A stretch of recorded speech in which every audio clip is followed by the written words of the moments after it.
Hi, folks, and welcome to another episode of the Legend series of the Inquisition. Tonight we have Duncan and Rhodes on, and Casey. Unfortunately, Simon is working tonight, so he can't make it on with us tonight. On Wednesday, we have Lady Kane, and the following Sunday, we have Chris Tester, who's an audible narrator and voice actor. This episode is sponsored by Bolstein Wargaming, and as always, if you have any questions for Duncan, put them in the chat, keep them clean, and as soon as he's active, we'll get the show on the road. Did you know, mate? Hopefully we can get you on as quickly as possible. Hope you're well, mate. And we can discuss before Duncan comes on your draw with West Ham.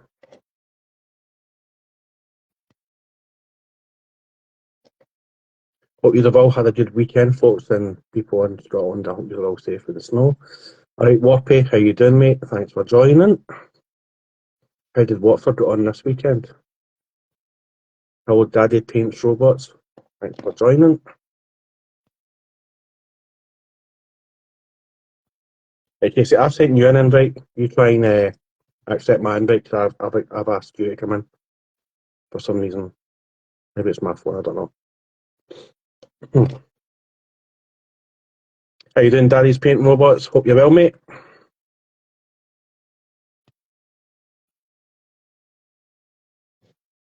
Trying to let you in. Don't know why it's never works, man. Oh, it says you're unable to join. Invite you again.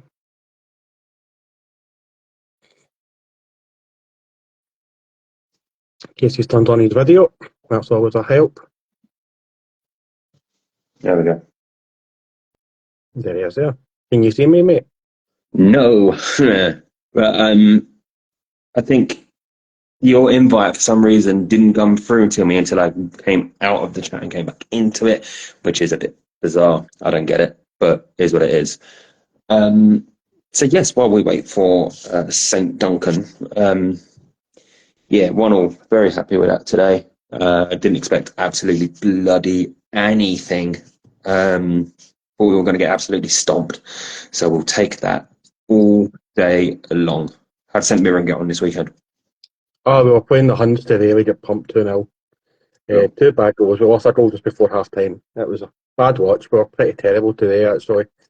Your man Jack Butland made a good save in the first half. Kept it 0-0 at that time, and then we kind of just messed up and conceded just before half time, which is, never a good time to concede a goal.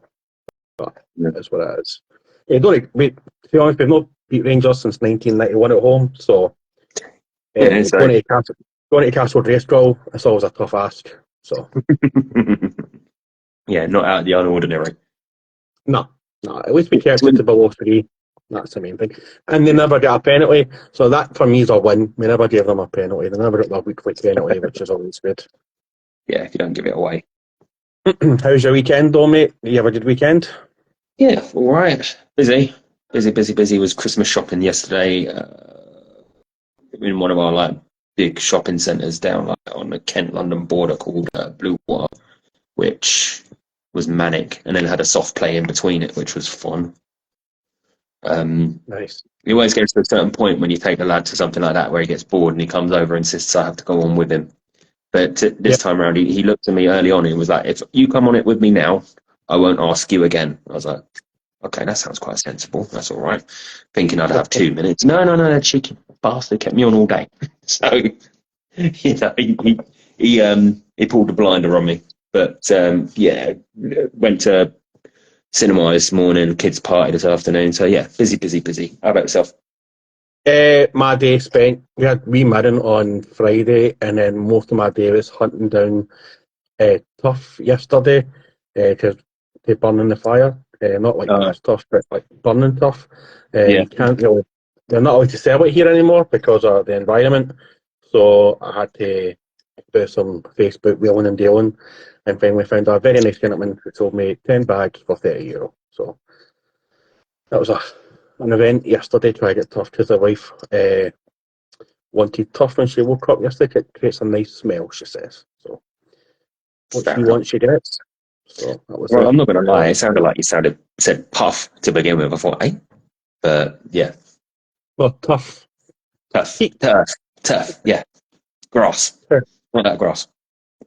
So yeah, they stopped selling it last year, and we want to buy like smokeless coal and all that as well now. It Mm. doesn't really give you as much of a heat as what Yeah. normal like killing the environment coal does. Whatever they take out to make it smokeless just makes it rubbish. Yeah, yeah. So, It's whatever they treat it with or don't treat it with, and it just bleh. and you can't burn wet or damp logs now; they have to be dried.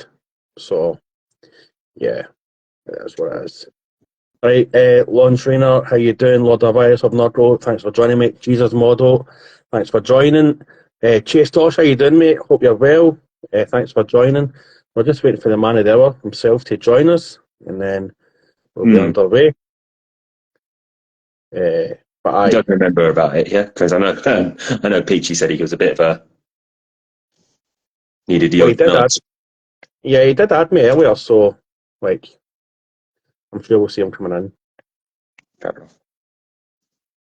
How's the weather down in London? Is it snowing yet? You fighting polar bears on the streets of Penge yet? Yeah, we had a bit of snow Thursday, but that was it. It's rained, but it's all that happens usually in London. It's like it absolutely hammers down with snow everywhere else apart from here. It's only when it gets really, really bad everywhere else that we get a bit of it. Yeah. And it absolutely paralyzes us and no one can do anything, which is a joke. But Yep. I saw Simon earlier online complaining that there was no grit and all the roads were knackered in Stoke. So, you know, at least it's buggered everywhere. How about as your end of the world been with it? Yeah, man, we've not had any snow at all. Like, it's just been absolutely Baltic. Thank God I got my heating fixed last week, and as I say, went and bought some turf and stuff. And aye, so it was good that we managed to get that sorted. Yeah. Because we'd have been fighting polar bears in the front door. But Okay.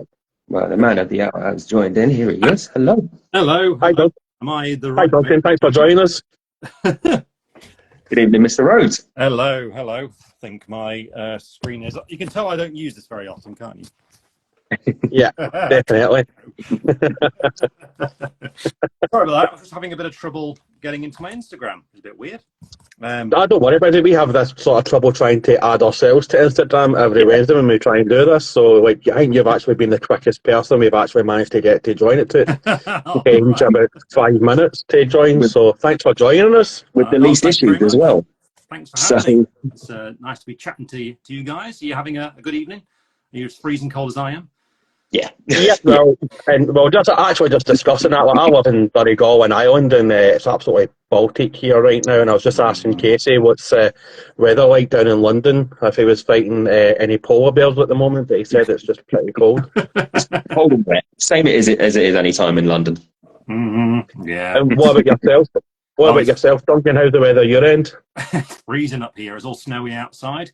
Today was the first day that my dog had a go in the snow, didn't you, mate? Little Scott, his first introduction to snow, and he was very brave. He didn't cry at all. But yeah, it's just been freezing cold. Yeah, we've isolated ourselves in an office really, so it stays nice and warm in here. We can just keep all heat into this one room, you know.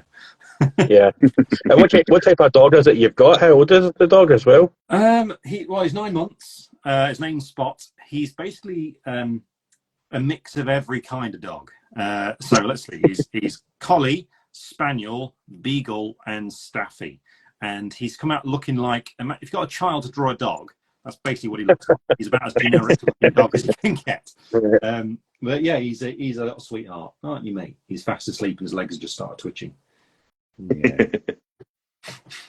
Brilliant. So thanks very much for joining us. Like we started this podcast back in August, September time, and we never thought we would get anybody like massive to pick up beyond. And we were sending out emails to the likes of Graham McNeil and Peachy and yourself. And I was actually on holiday when you emailed back, and I actually said to my wife, I'm not going to look at any emails or anything when I'm on holiday. And I actually got an email from my mum when I was on holiday.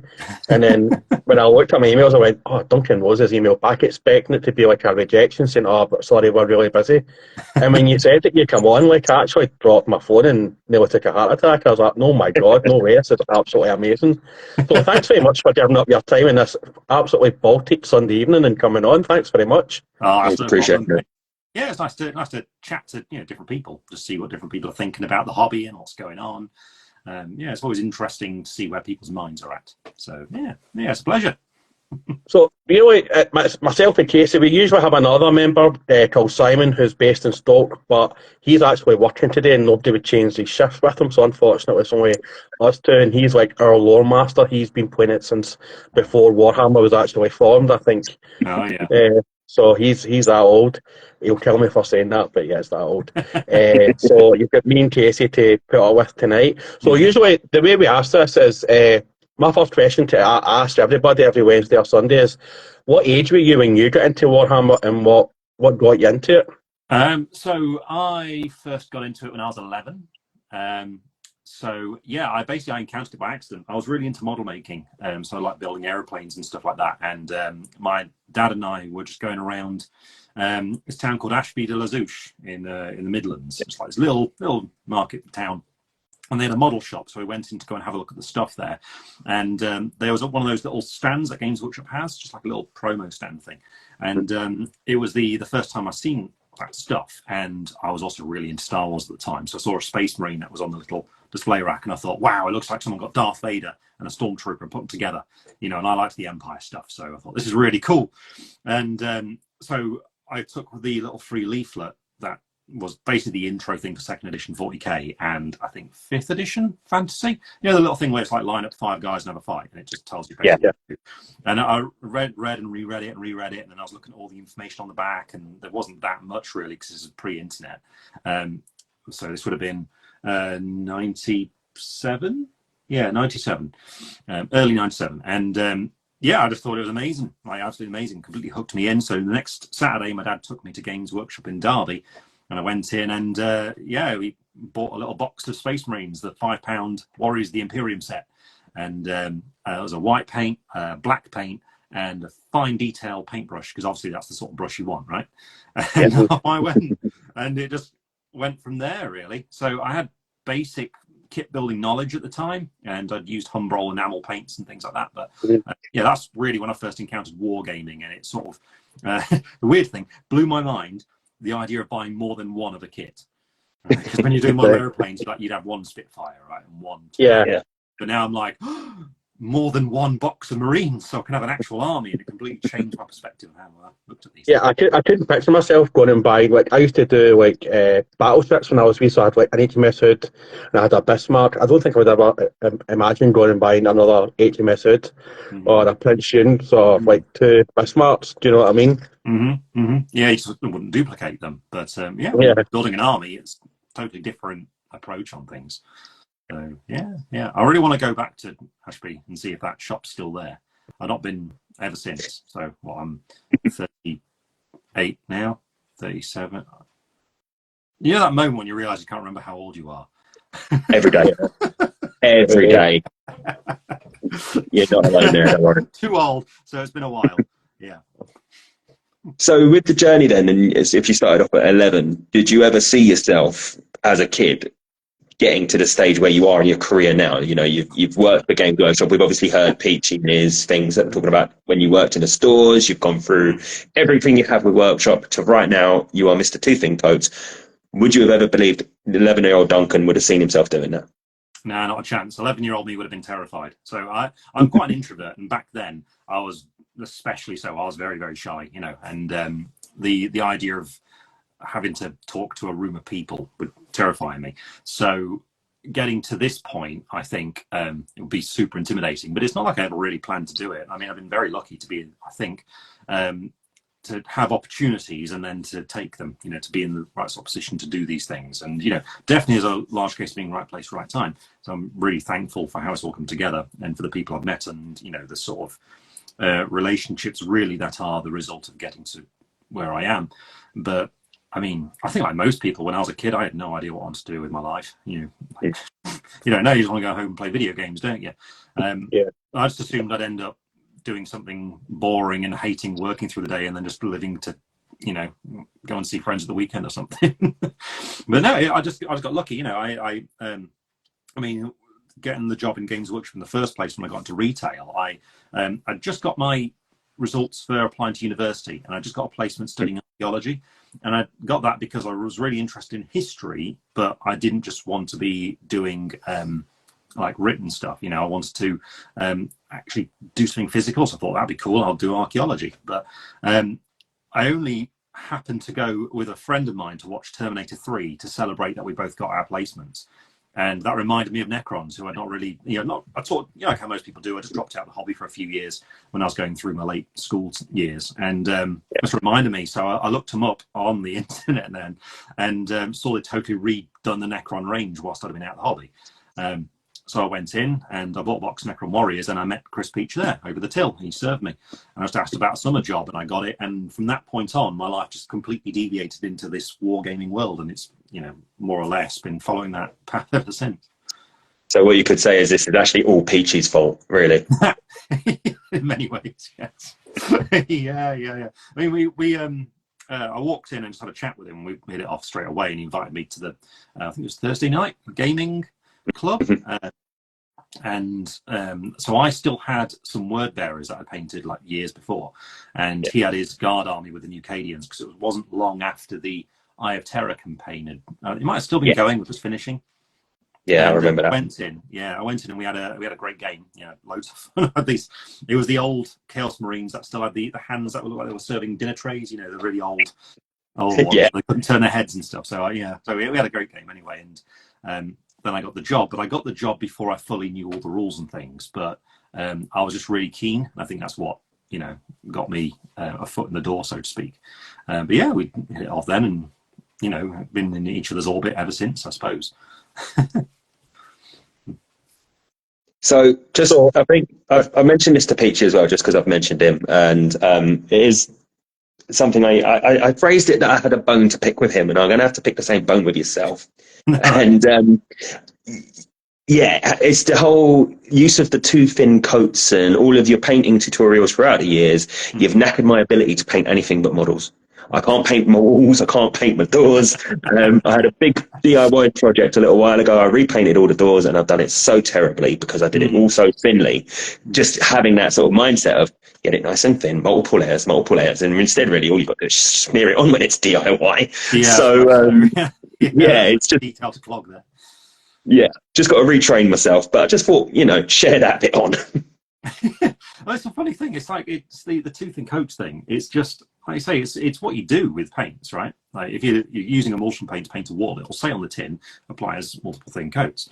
I think it's because when the TV gig started, when I started doing that, YouTube was still really young, and there weren't really people doing it at that point. So I just happened to be the guy who was openly saying to the audience of the Games Workshop audience for the first time, you apply as paint as a few thin coats. And I think there's a lot of people who simply didn't understand this and just didn't know. So I think it was like quite a mass revelation, and I think that's why it stuck.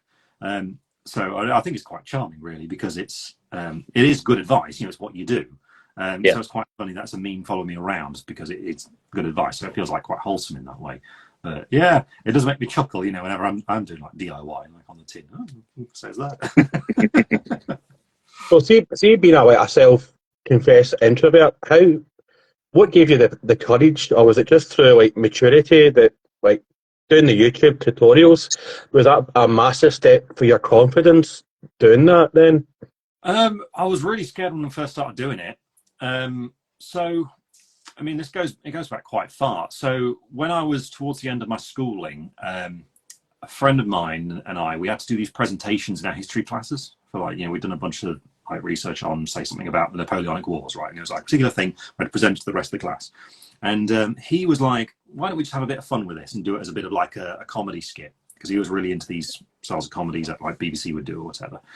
And we do it as like an interview with the person, and like all different portrayals of different situations and things. And we had a lot of fun doing it. And first time we were doing one of these things, I was super nervous because, again, I was mega introvert, right? And he says, no one's going to remember this in like 3 weeks' time or like an hour time, right? It doesn't matter. Let's just have fun, get everyone laughing. It'll be a good time and everyone will be happy. So, okay, so I did that. We got a really good result out of it. And it made me realize that you can have that sort of internal fear when it comes to this sort of thing, but you've got to overcome it. You know what I mean? Like, you have to will yourself to, like, you know, right, okay, I acknowledge I feel really scared because of this sort of thing, but it's going to be okay. If I relax, everything's going to be fine. You ever seen someone doing a presentation and they're really nervous and you feel bad for them? You know, like, if you're nervous, then you realize that it's like reciprocal. But if you just get over it and just right, relax. Okay, I'm going to talk about stuff. I might stutter a bit. I might get some things wrong. Whatever. Because all of you people in the audience are terrified of being me right now. Okay, so we can all acknowledge that. And I got that into my mind. So as I got into retail, you have to do similar things of just breaking the ice with random people when they walk into shops and stuff. So that same thought helped me do that. And as things grew, I just stuck to that mantra. So it helped me get used to it. So say if I'm doing a big presentation to a whole host of people, right? So I think the biggest one I've had to do, I got invited over to Texas for a workshop and I had to talk to all of the US retail, like in this big ballroom. I just thought, same thing, you know, just like everyone's going to be like, if I'm nervous, everyone else is nervous. If I just relax, everyone will laugh along with it. You know, I don't have to make everything formal and stuffy in like a big mega presentation. And it just eased me through it. So I think that's what I do. And when it comes to the camera, you know, on camera, at first I didn't really feel, well, I suppose I should say I felt scared in that I had no idea how the public was going to react to it, and I thought everyone was really going to hate me because everyone hated Games Workshop at that time and there were no names being put out, so I thought everything would come on me. But as it turns out, the opposite happened, right? But you also feel a bit stupid talking to a camera lens and everyone watching you talking to effectively like a little black disc. So you have to get over that and you have to start pretending your head as a person there you're talking to. That stops that being a scary thing with people being around. But I think that beyond any like the idea of talking to an audience or anything, getting information wrong or something going wrong when you're actually filming what you're painting, that was a bit of a hurdle for me to get over and understand that if I do something and it goes wrong, we can just redo it. But as long as I'm explaining what I'm doing and pointing it out, it's fine. And do you know what? Sometimes if a mistake does happen, that's actually a good thing because then you can also factor that into the video to explain then how to fix that. So, you know, but I think it's just a case of just relax, you know, it's cool. If something goes wrong, it's not the end of the world. It's actually quite good. So, yeah, I get into, I'm relatively new to like the painting side of Warhammer. Like, I'm a massive Star Wars fan. I'm like obsessed with Star Wars. And as I've said to before, I said it to everybody, like I read a really bad Star Wars book, and then I started reading the heresy stuff. And I used to play Hero Quest and Space Crusade when I was younger. And it was only about just before lockdown I got a voucher and work. So obviously with YouTube, then you go on and like, how do I paint this Death Guard? And it was your videos that you and Peach's videos that got me watching, and also got me addicted to just buying paints because you go, oh, this is paints that you'll need. No, I don't have these paints, man. I need you. But like your videos have been so helpful because I mean you do see, as you said, explaining your videos. Like if you do make a mistake, you can just go back over it because then you are thinking you're getting like you do get a bit like obsessed with making sure that every detail is more like perfect. But I do want to ask you, on your website, are you ever going to do a Grey Knight? Because it's one of the only models. I'm actually doing a Grey Knight just now, so I was actually looking on your Duncan Rhodes Painting Academy. I don't see a Grey Knight model. Are you going to do one of them at any point? Well, we were in a hair's breadth of doing, it's Castle and Crow, isn't it, that they made in the newer size. We were a hair's breadth of doing him, but something came along that we had to do instead.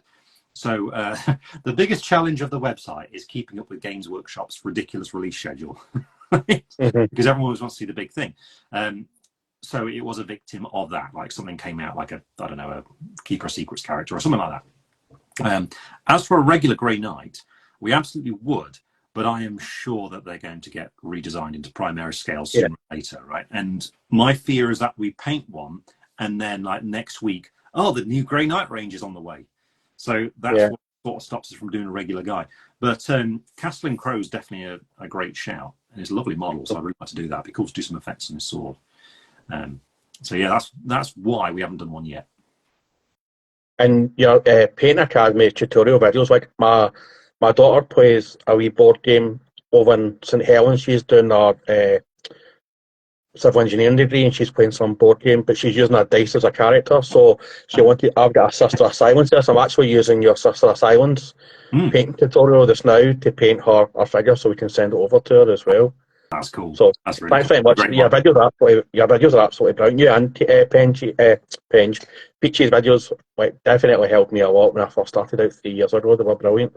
Awesome, thanks, man. We've always tried, like all the way back from when we started doing this years ago. Like, so the Games Workshop stuff started, I think, 10 years ago now, and right from the very start, it was always about just clear, concise tuition, or just explaining what to do without any sort of embellishing, no showing off, no nothing like that. Just straight up, this is what you do, this is the color you use this sort of brush, these steps, and there you go.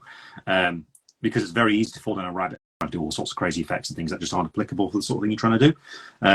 And you do have to check yourself every now and then, to make sure you stick to that mantra. But that's the point, like you say there. It's so that someone can come into it and feel like they can learn it, and it gives them that confidence, and to help them grow and gain more ideas and really develop in the hobby, So it's cool to hear that has really helped out. And it's interesting that you mentioned these videos from a while back, things like the Sisters of Silence. Because remember, we used to paint those in tips of the day.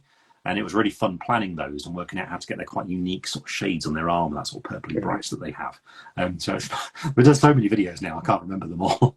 I forget about the ones on the website we've done. We've got 350-ish videos on there now. And we've got all the models in cabinets around the office. And every now and then I'll look in the cabinet and see the figure. And, oh, yeah, we did that one, didn't we? There's been so many now. So with your website and the Duncan Rhodes Painting Academy, obviously you've gone from just being purely Games Workshop stuff, because that's where you were, to being able to really sort of throw your net out into the sea and grab whatever you can. What would you say your personal highlight of something that you've painted recently and sort of promoted on there would be? Oof. So personal highlight. All right. So there's quite a few.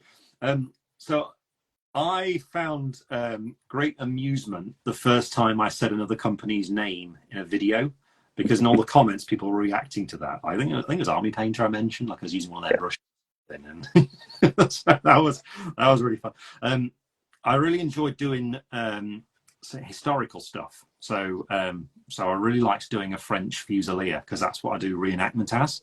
Yeah. And so it's quite cool to go through that process of like the regular video, like the sort of videos I've been doing for years at that point, but like on something that I'm actually really personally interested in. I can point out all the really nerdy things of like, oh, that's called that should be that material, that's this, you put this number here.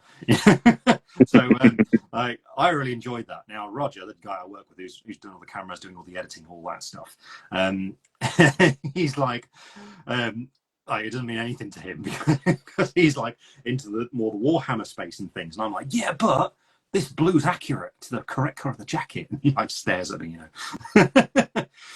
So that's been really cool to do stuff like that. And then to platform small companies that are worth people's time has been a great milestone, I think. So there's one company called Crocodile Games who do this game called War Gods.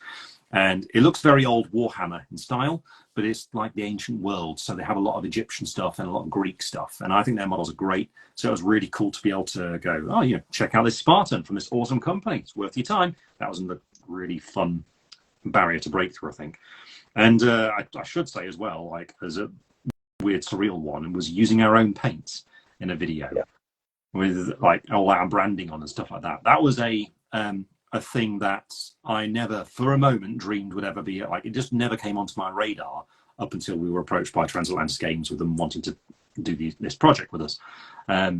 So that was really cool, but also really strange. I don't think I'll ever quite get my head around it.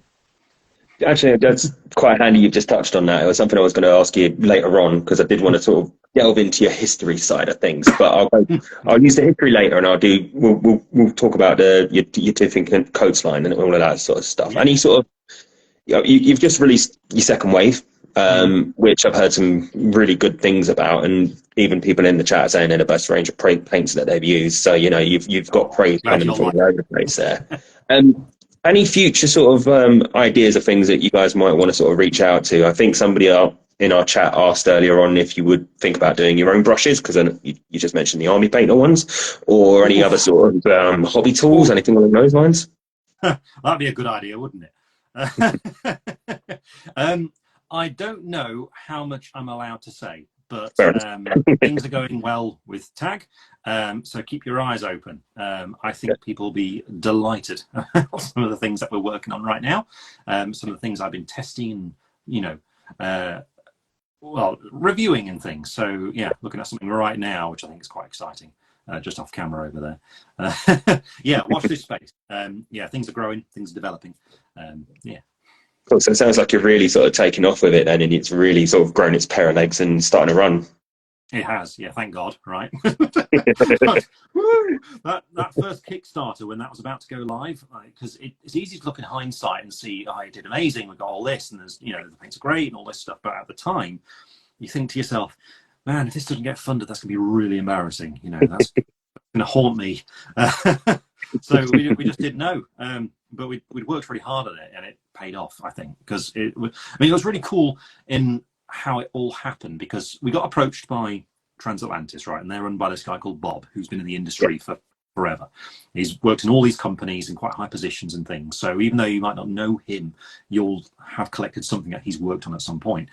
And he had a few proposals, and our response was, that sounds cool, like we're really interested in this, like developing our own paint range, brilliant, but we'd like to choose the colors, we want to approve everything, and we've got this system in mind of basically like how we'd arrange it all. We'd like to do that, and he basically bit our hand off and like, yeah, please.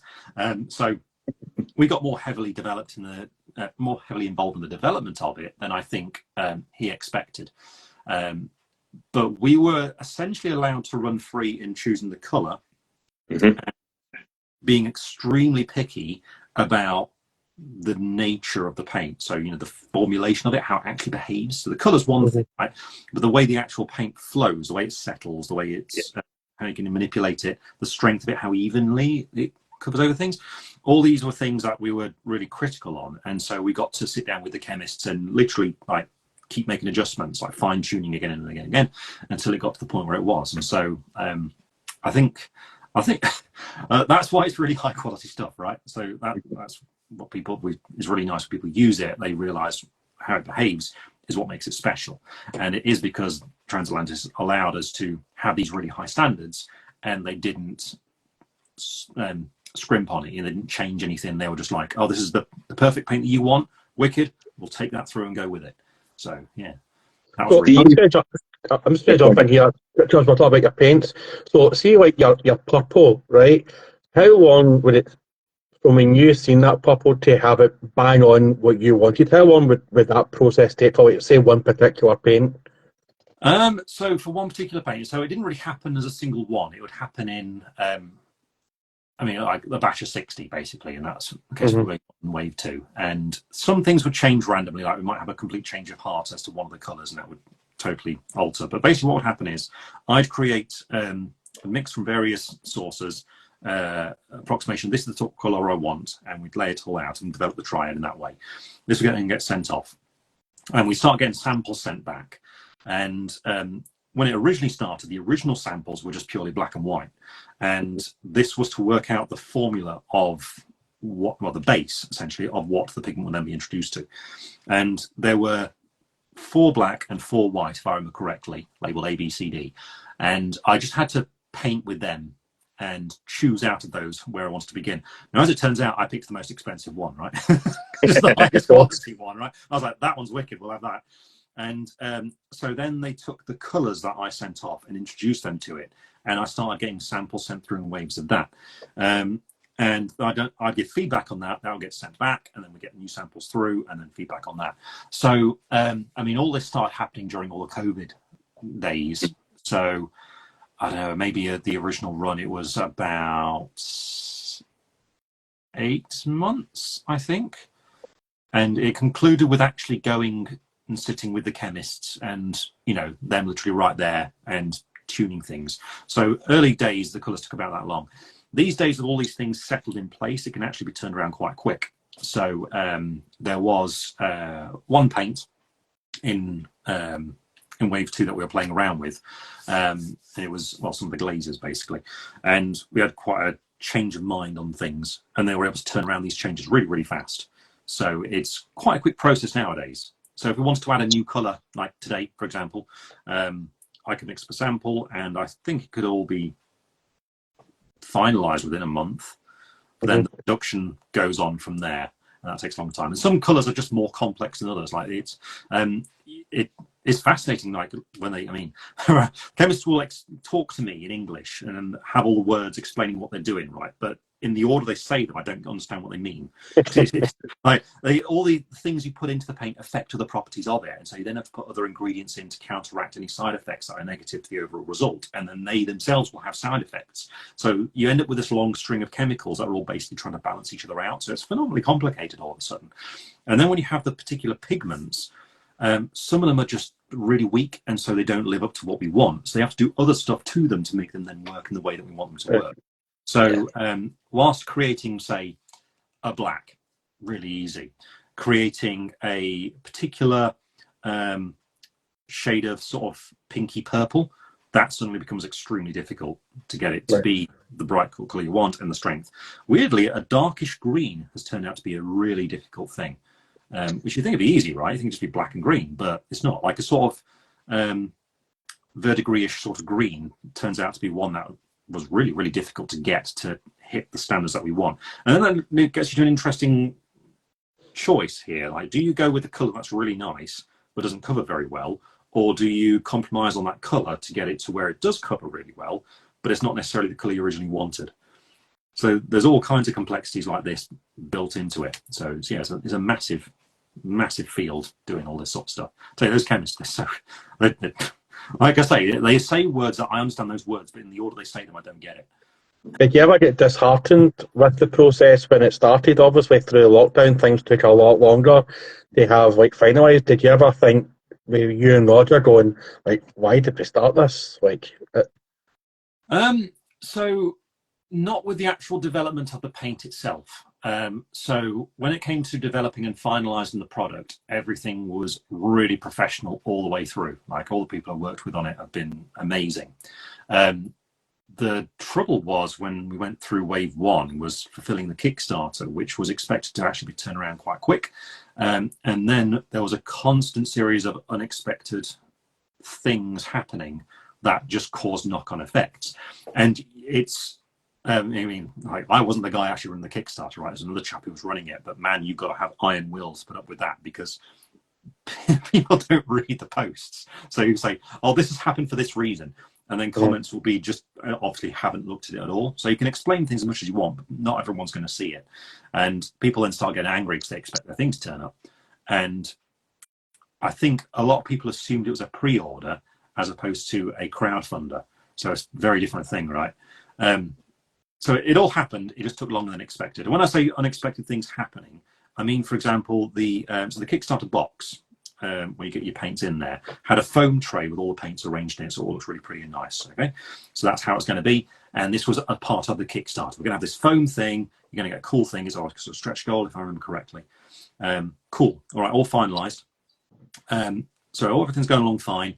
And then it turns out that the foam, the stuff to create it, is sourced in Ukraine, and that just happened when the war started there, which meant suddenly the supplier for that just cut, and a new one had to get found, right?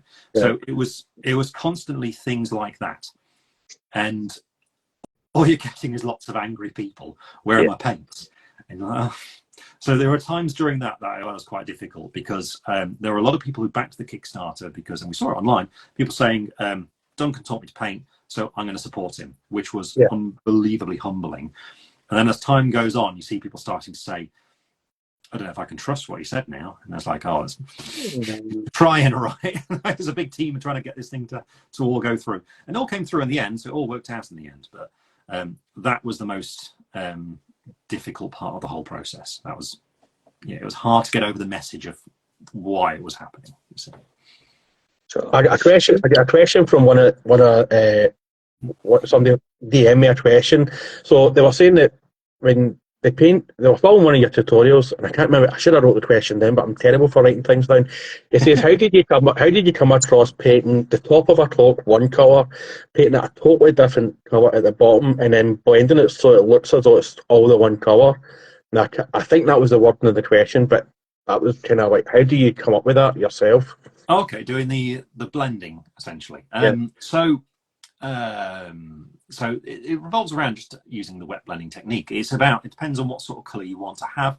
Generally, a thing to do that works quite well is if you have a warmish highlight in your tone of color, go for something colder in the recess. But that's why we go for a triad, so that if you're not sure what to go for, you've got colors laid out already.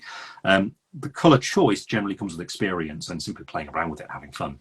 Like you can be surprised in how some colors can work together, but generally you just want like a darker version of whatever mid-tone is going to be on the cloak.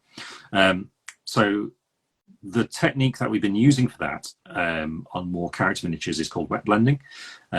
On normal rank and file, like if you're painting a Chaos Warrior, for example, there's a whole load of them and they've all got cloaks. I just go with wash and layer and highlight from there. But if you want to make something really fancy and it's got a big swooping cloak and you want to make it look really smooth, then wet blending works out well. This was something we weren't able to do at Games Workshop because the rules were that you weren't allowed to mix paints and things. You had to use it purely from the pot so someone can follow and there's no risk of anything changing. Wet blending, of course, does have the risk of something going wrong, but once you try it, it's actually a lot easier than people might think, and actually it gets better result. When you get the hang of it, you can get a really lovely result out of it. Basically, you just put the two paints on next to each other and have them still wet. So you literally put one on, quickly put the other one, and then pull one into the other one with a sort of back and forth motion, and it just smudges them together. You let it dry, do this second coat over the top, you'll get a more even finish to it. So that's basically how you do it. But yeah, we do quite a lot of it on the Academy. You can see if someone wants to see it on our YouTube channel, we do it in Sigval the Magnificent. But on the Academy website, we have a full techniques video dedicated to doing it with exercises to explain how to get your head around it with different color choices. So if anyone's looking to learn that sort of thing, I recommend you check that out. So just one last word on the two-fin coat range and yourself. Do you feel like a little bit of a wargaming George Foreman? You're so proud of it, you put your name on it. Oh lordy, no. When Roger and I left Games Workshop, our plan to set up our business was a totally different name and different theme and everything. We had a logo design and stuff like that. And then Roger pointed out that people don't search for necessarily, if he looked upon, he just did something to get the search results and he was presenting to me what people are looking for. They put in my name and the model rather than the model and tutorial, right? So his argument was, if people are searching for your name, we have to leverage that as the name for the business, right? So people can find us, because we had no idea if this was going to work. And we knew that we were effectively ending our careers at Games Workshop to do it, right? To take a risk. So it was terrifying. But I saw his point. I'm always a bit funny about the feeling of hey, it's Duncan Rhodes and it's everywhere. And I get it, but I want to be judged on the quality of the work, right? I don't just want to walk around like I'm some big shot or something like that, right? I literally just want people to enjoy their hobby more. So anyway, Roger argued me into it, and so now my name's on the website address and the logo and all this sort of thing, and so that meant that they're going to be on the paints too. And again, I get it, because people are used to my name being associated with learning to paint the miniatures, so that leads in really well to have a range of products that are going to help people paint their miniatures, right? But I didn't expect it, and it made the pressure even higher when these things were coming out, that if they turn out to be rubbish, my name's literally on it. So thank God Tag didn't compromise on anything. We've been really heavily involved in the creation of it, and so I am happy with my name being on it, even if it still feels a bit weird to me on a personal level. Sure. Someone in the chat's just asked a question, and it's quite similar to the next question I was going to ask you anyway. So they sort of blend into one long thing here. So it's something we asked Peachy, but did you find when you were making the decision to step away from workshop that, you know, you're venturing into the unknown, you're really sort of throwing yourself out there and taking a massive risk? How did you feel that was sort of something that you were discussing at home and trying to make decisions about and thinking about your bills and silly things like that? And did you find it, you know, getting the academy in place was a good sort of launch pad into doing everything else after that? Yeah, I mean, so one of the core reasons why Roger and I went and did this was because, so Roger's always wanted to have his own business, right? It's always been his dream to be able to do his own thing, make his own way in the world. And we realized that we had we were in a position where we could do something like that because people knew who we were, people liked what we did, and we just gained them enough money to be able to buy the gear to do it because we've been involved in games which was share save scheme, which they do. So basically we had the capital to get it going, right? So we didn't have to take out a loan. And we were like, right, so okay, so if we do this, it might not work, and then Lord knows, you know, where it goes from there. But I remember getting home and spoke to my wife, who at the time was my girlfriend, of course, and I was like, so this idea's come up, and she was immediately like, you have to do that. Like, you've got to do it. And I spoke to my parents about it too, and they said the exact same thing. And now I tend to play it safe, so I probably wouldn't have done this if it hadn't been for that sort of support and that sort of belief. But yeah, they definitely surround me with you know, confidence. You know, like, why can't you go and do something like this? Think of what it could mean, what you could do, where it could go. Right? And I mean, the paints certainly hadn't come into the radar at that stage, right? They definitely were something that came along later. But the ability to make your own way and do your own thing, and they're right. They're absolutely right. And that was even down to the taking on the job in TV in the first place, because, you know, there were all these things that I was quite concerned about, of like, you know, oh, I don't know if it's going to work. And at the time, I was also surrounded by people who I worked with who were like, Warhammer TV, no one cares about that, because again, YouTube was really new, right? Everyone thought it'd just be boring seeing a model being painted. Yeah. And it was my friends in the car on the way home I carpooled with who were like, if you don't do that, someone else will do it. And if it's successful, you'll always regret it. Same thing here, right? We got these things where it looks like an opportunity, and if we don't do it, then you may regret it for the rest of your life. So, you know, you don't have a choice at that point, right? You've got to go for it. So that was it. So we did our sums, we did our homework, we spent a lot of time learning how to run things, you know, and doing it properly, like how to incorporate a business, what sort of business it should be, getting a lawyer, not lawyer, getting a accountant, like getting a full business account for the bank, like doing all this stuff. So we did a lot of homework to get all these things ready. And when we set off, we knew we had so much savings that we could, like, assuming we took no wage, we could carry on for a certain length of time. So we basically had a certain length, a bracket of time to do stuff. And I'll tell you what, a few things more motivating than you've got a time limit before your money runs out. Yeah. So we worked really hard. We worked really, really hard. We filmed as much as we could. We built as much as we could. I mean, Roger learned how to build a website from like nothing. He learned the whole process of how to make a membership website. And certainly things went wrong, but we did our best on it, and we're now really proud of what we managed to create. We think it's as good a resource as we possibly could have done with the resource we've got, and we just want to take it and make it better and better. Right? But yeah, it all worked out in the end. Thank God. And I'm sorry, go on. Yeah, I think I mean I suppose I alluded to it a bit earlier. It's an immensely humbling experience that people were supporting us. It really was. It was because it was really scary. But when we first launched the website, we had so much traffic go to the site that it crashed it immediately. Now that was a terrifying thing because we hadn't got enough bandwidth. We didn't expect it, right? So we had to try and fix everything, and then there were all sorts of complications and problems and things, but we got round it. But again, people just supported us, and we saw a lot of people saying they just really liked us. They wanted us to do well, and you know, we've had so many messages of support in that way. So many people saying that they've joined and it taught them how to do the hobby, how to engage with it, and it's been a really humbling experience, and I'm phenomenally lucky to have been able to experience it, I think. Sure. And just with obviously moving on from that, I know obviously there's lots of different companies out there that offer different sort of support packages, ranges, you name it, whatever. But have you got any sort of plans to go out and do sort of face-to-faces? I know obviously everything's online, but would you consider going out into like conventions or clubs, or actually paying for like, right, you come see me for the day, we're going to teach you this, really sort of drilling it down to the personalized level?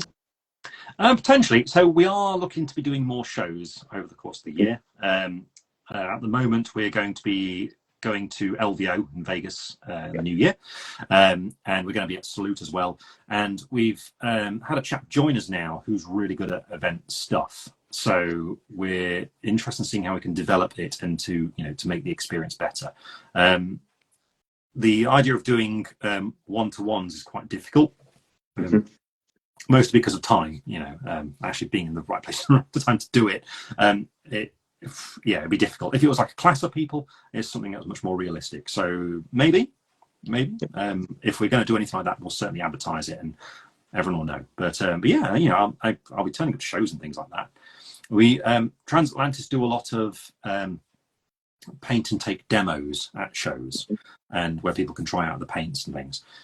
So it's likely I'll start going on and joining with some of those, but we'll see how that works out. It's still all being hashed out at the moment, but yeah.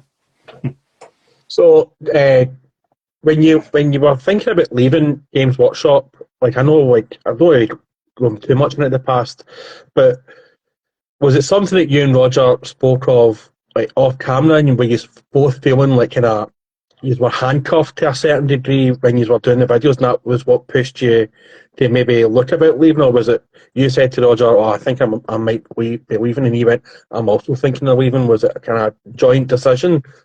It was sort of an organic conversation, really, where the idea of it just came out. I mean, it was Roger who proposed it, really. I mean, me liking to play it safe, just carrying on as I am. So when you say hands tied, right? I think if anyone's going to take on that job, if you're, and this was to me was just obvious right from day one, right? If you're going to be working for Games Workshop on their video channel, presenting their products in that way, you've got to present their products, and there's a particular way that you present them. Now, this isn't really a particular issue because the way their paint system works is something that I learned from working in the hobby team back in the day. So I understood it as a way of teaching people how to paint anyway. So it kind of, these things gelled quite naturally. So the idea of not being able to do mixers, I didn't really view it as a handcuff thing because I understood why they wanted it presented that way. And for me to demand like, no, you will do it like this, I would view as being quite arrogant. But then that said, early days, because like I said earlier, like people were like, nah, it's not going to go anywhere. We were basically left to our own devices. So the way the videos were formed was mostly Roger's brainchild. And then the way that the models were painted, that was just how I painted these things, right? So these things came together quite naturally. Now, as time went on, there certainly were constraints put into like, you need to do this thing. So, for example, Mortarion came out. Roger and I looked at that, it's like, well, obviously we need to paint that, right? Because the biggest hits that we would do were things where it's a big complex model. That's a definite thing to do.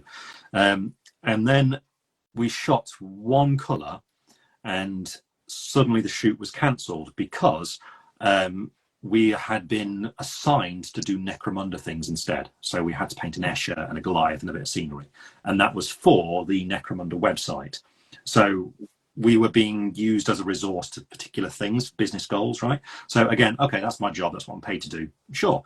But we do still really want to do Mortarion. So we had to try and find little breaks in between filming to be able to do it. So there was definitely things like that, certainly. But it's the nature of the job, right? It's just how it is. It's definitely like freer now because we can basically do whatever we want, but still you have to bear in mind there are still constraints because you've got to do what people want to see. I mean, I could just sit there and paint Napoleonic miniatures all day, but fact is people want to paint 40k stuff and Age of Sigmar stuff and things like that. So, I can only mix it up so much and get away with it. So, like, as I said, we've had Peachy on a few weeks ago. Like, we really want to know this question, like, and it's been racking my brain, and we've just been wondering who really won the battle in the car park. Was it you or Peachy? Well, you'd never catch me running away from a fight like that because I'm too fast. See now that you're so busy with the two thin coats, are you doing any like reenactments at all, or is that something you're looking to get back to next year when it kind of settles down, or what? Yeah, well, this year I didn't get much chance to do it, unfortunately, because there's other stuff going off. So I only went to 2 events, I think, this last year. Didn't get to shoot my musket that many times, unfortunately. But next year, things should be a bit freer, so I'll be able to take part a bit more. It'd be nice to go to... They do some big ones on the continent, like Waterloo and stuff like that. So it'd be nice to go to something like that, maybe. I'd definitely like to do some more. And it's nice, because it's a nice group of guys there, and they're not all war gamers. So it's quite nice to just go and hang out with them sometimes, with like work not being appropriate in any way. And would you ever like delve into maybe the American Civil War or the War of Independence if you're over in the States? Would you be interested in doing anything like that? Or is it just purely Napoleonic stuff that you enjoy doing? I'd have a go. I mean, I did the Napoleonic thing because I'm purely interested in Napoleonics. So I did dabble with War of the Roses stuff with Peachy, which incidentally, Peachy and I have literally had sword fights in the Games Workshop offices. We used to do training every week. The way it was done, like the sort of comments and stuff, what I was watching, I was thinking, like, I'm not a big guy. There's a lot of people are here to have a fight, right? And they're wearing plate armor and get away with it, but they lit as much. They're there because they want to have a fight. And then there's people who are there because they're into the history. And I'm like, right, I don't want to get the tar beaten out of me by a guy with a poleaxe because he likes hitting people with a poleaxe, right? That's not my... There was a guy whose eye nearly came out of his head because he got stabbed with a spear around his eye. A blunt spear, that is. And the paramedics were trying to talk him into letting them use the jaws of life to cut his chainmail off, but he didn't want to get damaged. But they were explaining, if you take it off your head, your eye might come out. And I was like, as I'm there holding a banner listening to this, I'm like, don't think this is for me. Especially with the sort of money you have to put down to buy the gear, I thought, well, if I'm going to put the money down, it's for something that I'm actually really into. And I was really into Napoleonic history. So I thought, like a few years later, I painted this big French army, and I was like, yeah, imagination's not enough anymore. I want to experience what it's like to fire a musket and being a firing line. So, small world, right? I sent a message to the overarching association who runs all the Napoleonic stuff, and they were like, oh, do you work at Games Workshop? I'm like, well, yes, I do. Like, oh, my husband does as well. We can meet you in Bugman's Bar. So it was actually really easy. And then, first time I put on uniform, it fit me, and they let me buy it. So I just got lucky all the way through. So you've obviously mentioned that you did history back at school. I did history up to A level, I want to say, and it was literally as the most intense thing of history I've ever had, because it was basically from the Napoleonic to World War One, and how technology has driven all of that and all the madness of it. And it really just sort of drove me mental and made me hate history for a good year. But do you find that, with your reenactment, your love of Napoleonics, even the fact that a Napoleon film is out now, that it is sort of a real ebb and flow to, well, not ebb and flow, peaks and troughs, I would say, more to how the interest in things waxes and wanes. Like, obviously everyone's into Napoleon in a minute, and I'll be honest, I've been sucked in. I've started reading some sharp books that I've never done, but do you think that'll drop off, and that maybe like the Romans would start creeping back up, or, someone like you said, War of Roses, do you really sort of think that it's sort of everyone's interest in the historical stuff changes? Oh yeah, it definitely does ebb and flow, and Hollywood definitely has an impact on that, because if you get a really good film out about a particular thing, it definitely just generates a bit more interest, and people then get into it. So the thing that really drove me into more history stuff was watching Gladiator for the first time, because that made me think the Roman Empire is amazing. This is so cool. I don't know anything about this, and so then it got me interested in that. I suppose it's similar with Napoleonics. It was watching Sharp. That's what again got me interested in that, because there was just oddities like, why are the uniforms so colourful, and why is everyone just standing there shooting at each other? Why is no one taking cover? But then as you learn about it, it starts making more sense. So I think things will change. It'll be interesting to see if more people get interested in Napoleonics from the Napoleon film, because I've not watched it, but as I understand it, my friends in my reenactment groups, it's not very historically accurate, and from what I gather, it doesn't portray Napoleonic warfare very well. It's like big mobs of people running at each other. Whereas in real life, you never let the guys run free because they'd run off. You keep them in line, so otherwise you haven't got an army. If anyone's interested in Napoleonic stuff, by the way, I'd recommend watching the Waterloo movie from like the 1960s. That's an incredible film. There's a scene with before the battle, where the French army's marching towards the battlefront, and Napoleon's not well, and he's just there under a tree with his head in his hands, trying to pull himself together. And when you see the sheer amount of extras in uniform, that's pretty accurate. It's just unreal. There's thousands of them, all marching past. Cavalry, infantry, all in formation, all trained and drilled. Like, man, they don't make films like that anymore. Yeah, it's funny.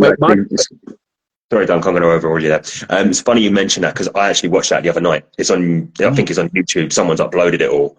And I remember watching it as a kid and not fully appreciating the scope. And then you watch it written now and you're like, there are thousands upon thousands upon thousands of extras all just marching around up and down a hill, having a little bit of a fight. And then, like you say, it is just a lovely little scene. It's raining, he's got his hands in his head, and everything's just trooping past him. All the bands playing, all the flags, and So when you're doing the reenactments, like, even just thinking of that, and it was something that really stuck in my mind the other day. I was speaking to someone on here, Luke Panache, our name dropping, about when everyone sort of forms, you're in your lines, the next minute the cavalry's coming at you, you form into your squares. When you're reenacting, do you really have to sort of get that drilled into you, like a soldier would, I suppose, of the time? Because you're standing there, you're thinking you're having a good little jolly up, you've got your uniform on, you're carrying your musket, and the next minute there's loads of horses running at you. Yes. You do. I mean, so if anyone's interested in doing it, you do get drilled on things. So I'm on the French side because I like the uniforms, right?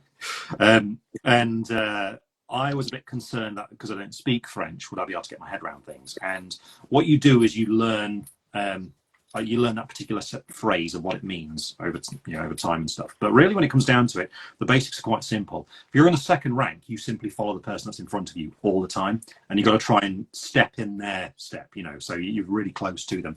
There's a particular movement you make when you're firing, so you're sort of stepping to the side of them, so you're shooting over their shoulder.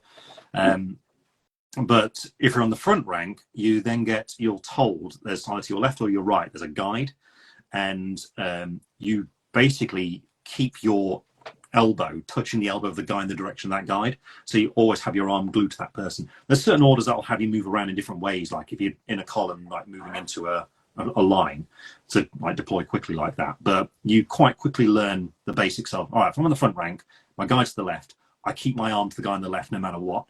And if I'm in the second rank, I just follow the guy that's in front of me and wherever we go. Because there's not enough of you to do a proper square. Like in real life, if you're forming square, it's quite a particular maneuver to do it. When you're doing reenactment, basically you sort of just go back to back a little bit. It's simplified a bit. But some of the British groups, you can see they meet up because there's a lot more people want to do British than there are French, right? So the British groups can have local groups, so they can meet up quite frequently and drill together. And I've seen them doing some formations and things, and they're like robots, man. It looks incredible, some of these moves they make. But then, to be fair, they are all speaking in English, so they're playing on easy mode. I used to be in the military, and the regiment that I was in was called the Adrenaline Southern Highlanders.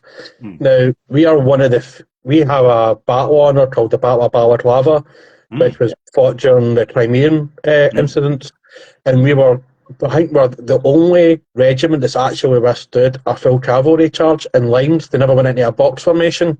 Wow! And and that's where the phrase "the thin red line stood" came from, because the Russians charged, and Sir Colin Campbell says, "Men will die here where we stand," and I think his second in command went, "Nah, we will not. We'll be all right." So the Russians thought that it was a trap because we never went into the box formation that was at the time. So like our regiment managed to fire a couple of volleys, and then the Russians disappeared. But like one of my favourite old timey films would be like the Charge of the Light Brigade, and also Zulu. I love the film Zulu because that's quite historically accurate, apart from Private Hook, who they deemed a bit of a drunkard, and the family was a bit raging because he won the Victoria Cross, because he wasn't, as he was portrayed in the film. It's amazing how tactics changed pretty much they stayed the same right up until 1914, and then when trench warfare came in. Then would you be interested in doing like any like reenactments of like 1914, or is it just purely Napoleonics? It's Napoleonics. That's my sort of thing. I mean, it's if I was to do another period, it's a lot of money to invest into it, and also it's quite difficult to find the time to do it, because when you join a reenactment group, there is also the social aspect of it, because you end up making friends there. And I've made some great friends in the groups I'm in, so I'm quite happy just to stay in that area. You know, I think I mean, I never say never.